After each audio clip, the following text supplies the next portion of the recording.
ভারতের রাজধানী নয়াদিল্লিতে শুরু হয়েছে India AI impact summit 2026।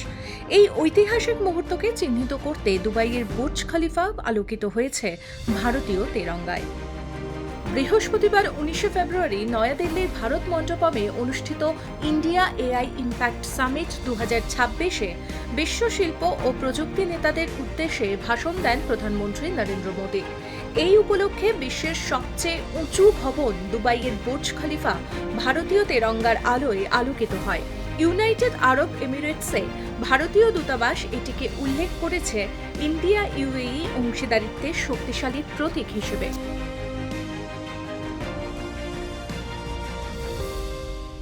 Social মিডিয়ায় ভিডিওটি ভাইরাল হওয়ার পরে ভারতীয়রা উচ্ছ্বাস প্রকাশ করেছেন।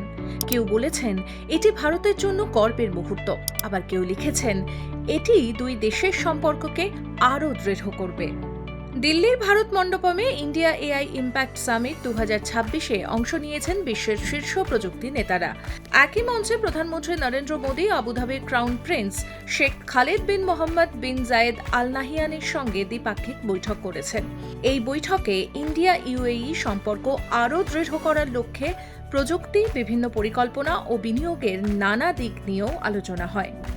16 ফেব্রুয়ারি শুরু হওয়া এই সম্মেলনের মূল বিষয় সর্বজন হিতায় সর্বজন সুখায়, অর্থাৎ সবার কল্যাণ ও সবার সুখের জন্য।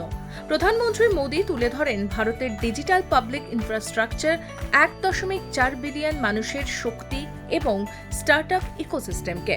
গুগলের CEO Sundar Pichai, open AI এর সিইও স্যাম অল্টম্যান, অ্যান্থ্রোপিকের সিইও ডারিও আমোডি এবং মেটার chief AI officer Alexandr Wang এর মতো বিশ্ব প্রযুক্তি নেতারা এই মঞ্চে উপস্থিত ছিলেন। I now invite Honorable Prime Minister of India, Shri Narendra Modi ji, to join the leaders in this major commitment out of the AI Impact Summit.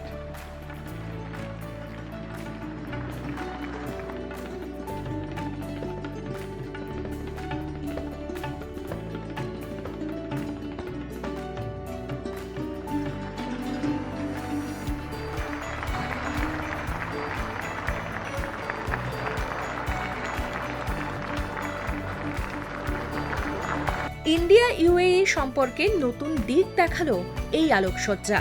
R India AI impact summit 2026 প্রমাণ করল কৃত্রিম বুদ্ধিমত্তার ভবিষ্যৎ গঠনে ভারত এখন বিশ্বের অন্যতম শক্তি।